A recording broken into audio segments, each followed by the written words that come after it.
Coming up, a new airplane from Eclipse, and that's just in time for the world's greatest aviation celebration. We have a look ahead at AirVenture 2016. You can get there with some great new features in our flight planner, plus debunking short-field takeoff myths. And they got to catch them all playing Pokemon in the air. AOPA Live this week begins in just a moment. It's been called the most sophisticated single-engine airplane ever, but to the people whose loved ones are alive today, it's called a lifesaver. The Cirrus Airframe Parachute System, only from Cirrus Aircraft.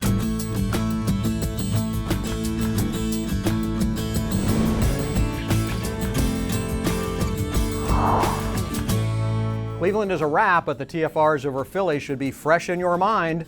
Thanks for choosing AOPA Live this week. I'm Tom Haynes. Melissa Rudinger is serving on the RTCA panel this week.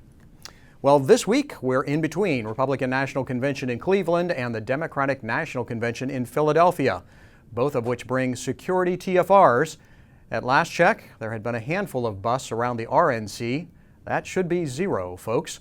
The DNC gets together this week, and that brings TFRs for up to 30 miles around Philly from the 25th through the 29th. You can see the full text of the restrictions by checking the NOTAMs before you fly.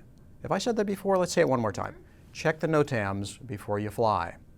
And speaking of TFRs, authorities are cracking down on drone operators flying in restricted areas. A California man was arrested for flying his drone over a forest fire. The drone forced firefighting aircraft to land. The operator was put in jail and charged with a misdemeanor. The FAA can also impose a fine of up to $27,500 for operators who interfere with firefighting. Find out where you can and can't fly your drone by downloading the FAA's Before You Fly app. This is a new airplane from Eclipse this week. The yet-to-be-named model is still called by its code name, Project Canada. ONE Aviation CEO Alan Clapmeyer says the new jet will have Garmin avionics, more thrust, speed, and range than the existing Eclipse 550. The airplane is expected to be certified in 2018. We'll have more on the new model from our coverage next week at AirVenture. And it is that time of year. AirVenture is set to kick off in Oshkosh, Wisconsin. The world's greatest aviation celebration starts Monday. AOPA will be there with our tent along the flight line right at the Brown Arch. We hope to see you there. If you can't make it, AOPA Live this week will have 3 special Oshkosh editions. Join us Thursday, Friday, and again Saturday for complete coverage. We'll also have AOPA's team of expert editors bringing you real-time coverage on AOPA.org and on AOPA's social media channels. So you're headed to Oshkosh, and now you're wading through all those terminal forecasts, trying to figure out the best time to go. We've just made it easier with a brand new feature added to the AOPA online flight planner, Predictive Route Weather. This is a visual way to look at forecast information along your route of flight. Instead of having to look through lines and lines and lines of a terminal area forecast and then try to do the math in your head of figuring out where you're going to be at a particular time when you have an active period of that TAF, we're letting the computer do all that. Computers do math really, really well. So what this is actually going to do is line up your crossing time for each one of those TAF stations and then show visually by using color coding what the conditions are predicted to be at the time your aircraft is crossing there. Also included a really quick slider control so you can adjust the departure time. And instantly you'll see the colors updating along the route. And what this is going to help you do is find the best time to depart where the weather conditions are going to be most favorable for your type of flight. The AOPA Online Flight Planner is powered by Jeppesen. It includes a bunch of other cool features like predictive route fuel warnings, route fuel prices, and airport filters for things important like restaurant on field and crew car. You can export your flight plan to ForeFlight and other EFBs. It's free exclusively for AOPA members. You can find it on AOPA.org. Just click on Flight Planner. We hope you will also plan to join us for our AOPA Regional Fly-In to Bremerton, Washington. That's the weekend of August 20th near Seattle. The beautiful Kitsap Peninsula is set to welcome you. Remember, we told you several weeks ago about 2 very special opportunities available to those who are coming. First, a VIP factory floor tour of the Boeing wide-body factory. Also, a tour of an active aircraft carrier, the USS Stennis. Both of these opportunities are limited to the first 100 people who sign up. That sign-up page is under the Things to Do in Bremerton tab at aopa.org/fly-in. For the carrier tour, you will have to be at least 12 years old. You have to have a government-issued ID on you, not the passport we previously reported.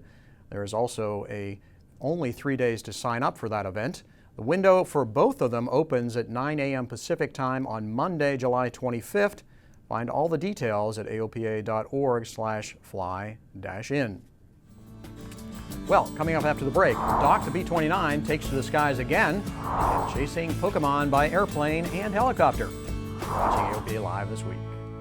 There are many important things to consider before purchasing an aircraft. Let the experts at Aerospace Reports help guide you through the process. We combine expert knowledge with our long-standing commitment to personalized customer service to perfect your transaction. Learn more at aerospacereports.com. Welcome back. It's an historic day in Wichita. After 60 years, B-29 Superfortress Doc took to the skies again.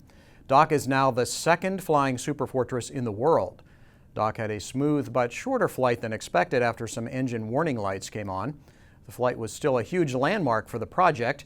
The restoration took, get this, 16 years and hundreds of volunteers. Doc's journey, however, isn't over yet. After more flight tests, the end goal is flights for the public from a base in Wichita, and that base is expected to cost $7 to $9 million to build. You can keep following Doc's progress at b-29doc.com. Now, despite some turbulent weather, the Red Bull Air Race went on in Budapest last weekend. German Matthias Dolder took first, giving him a solid lead for the series. American Kirby Chambliss battled the wins for a fourth-place finish. Chambliss is now in third for the season. Budapest was the halfway point in the 8-race series. Next up, Ascot in England. And you can be sure the Red Bull pilots use a lot of special techniques to get through the course faster. But what about getting off the ground faster? There are a lot of different techniques pilots use for short field takeoffs. AOPA Pilot Editor at Large Dave Hirschman takes a look at some of those techniques.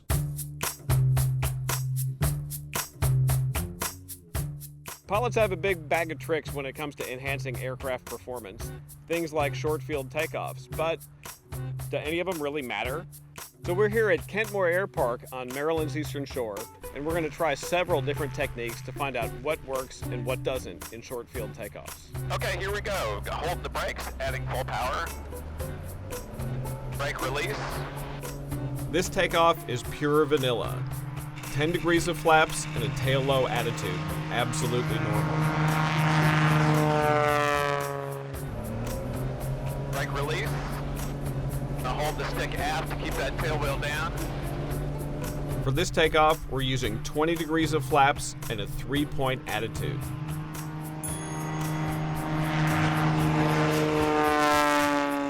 This takeoff also uses 20 degrees of flaps, but will push the tail up and then rotate. And finally, this takeoff starts with 10 degrees of flaps, jumping to 30 degrees of flaps during the takeoff roll. And full flaps. So how did they stack up? The longest takeoff was the pure vanilla 10 degrees of flaps, tail low attitude, just the normal takeoff. The next shortest was the most complicated. It was the one where we started with 10 degrees of flaps, pushed the tail up, and then added 30 degrees of flaps during the takeoff roll. The runner-up, the next to the shortest, was the 20 degrees of flaps with the tail high attitude during the takeoff roll. And for the shortest, it was the easiest. It was the 20 degrees of flaps with a 3-point attitude the whole takeoff roll. So the most surprising aspect here is that the pilot techniques that we all use don't help. They actually hurt. They get in the way. The best result is just a 3-point takeoff with max lift flaps. And everything else we do, whether it's raising the tail, adding flaps on the roll, it just gets in the way.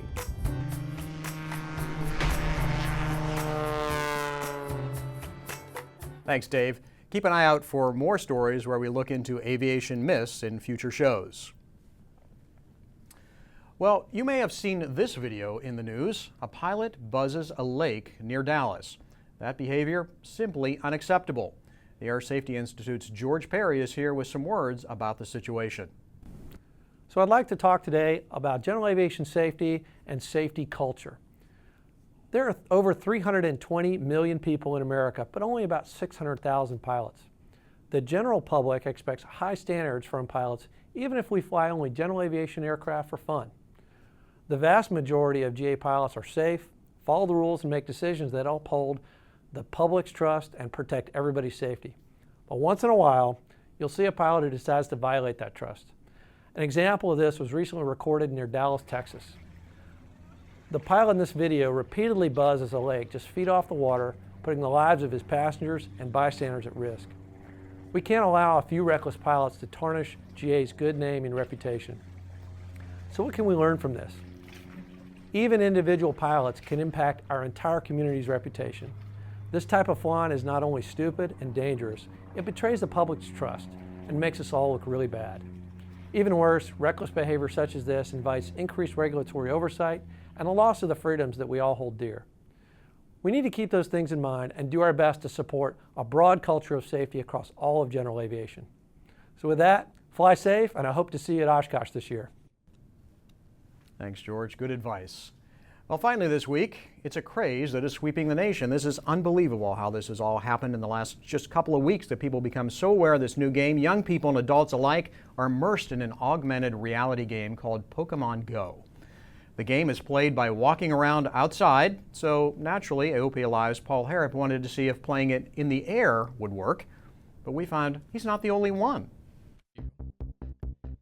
Pokemon Go is a game that requires you to get up and move around outside. You walk around the real world that is paired with this virtual world via an augmented reality experience, and there's no better way to move about than in a general aviation airplane. So on a fly out to lunch in Tom's A36, I fired up the app to catch the pocket monsters. It proved difficult at bonanza speeds. By the time I could click on a Pokestop, that's where you get virtual goods that help you in the game, I was out of its range most of the time. I was able to get a few goodies from this one though. So Tom, what's our speed over the ground right now? Our speed over the ground is 151 knots. So that's pretty fast, and at 151 knots over the ground, we're having a really hard time trying to get any of these Pokemon that we see popping up here. So you can't capture them when you're going that fast? Is that the deal? Can't catch them all when you're flying over them apparently, but we're going to try. It helped to turn the map around backwards. I was able to get a few to show up, but they all ended up popping out of my Pokeball and poofing on me. This Venonat popped up on the glare shield, but alas, it got away. Maybe speed was the real killer. So our friend Bruce Hafner of ChopperGuy.com took to the skies of Phoenix in the Penguin Air and Plumbing News Chopper. Oh, I'm gonna catch a Pokemon. I'm gonna get a Pokestop. We got some Pokemon Go, guys. We got Max in the front, Max in the back. Is it working, guys? Yeah, it's working. It's working pretty good. Oh, straight ahead. Look at that. Look to the left. There's so much. As soon as we were airborne, the boys' iPhones went nuts. I got a Pidgey. Look, he's in the helicopter. Like right down here, Dad. If you take a left. We quickly found that Pokemon doesn't hike Camelback Mountain, but does like shopping. Oh, no, Snake. I got it. Because we found lots of them 500 feet below us, all around the Scottsdale Fashion Square Mall. Oh, okay. We're in the jackpot right now. We're literally in the jackpot. Good part right here. Oh, look at this. There's so much. We're in the jackpot. Just stay like literally right here. There's so much. Max and Max won Pokeballs and captured a lot of Pokemon. And we got it. Our first Pokemon in the helicopter. So our flight proved Pokemon could be played up in the sky. We can like hover over these gyms, which are right here. Oh, I got it. And it gave me an idea. It's only $500 an hour you have to pay me to fly this, so you know. Sounds like a bargain, Bruce. Team Hafner in the R44 bested me in the Bonanza, but I think that's due to the ability to hover over the hot spots. Yeah, that's it. Oh, I just got some more Pokeballs in the helicopter. Finally, on rollout, I was able to get one. Either way, we all had fun and even caught some Pokemon. Paul Harrop, AOPA Live. Thanks, Paul. Gotta catch 'em all. Our very special thanks to Bruce Hafner with ChopperGuy.com. Looks like you guys have a lot of fun out there in the desert. And that's it for this week. Remember, next week we have 3 editions from AirVenture. Look for us Thursday, Friday, and Saturday for all the latest from Oshkosh. If you can make it, we'd love to see you stop by. I'm Tom Haynes. See you at Oshkosh.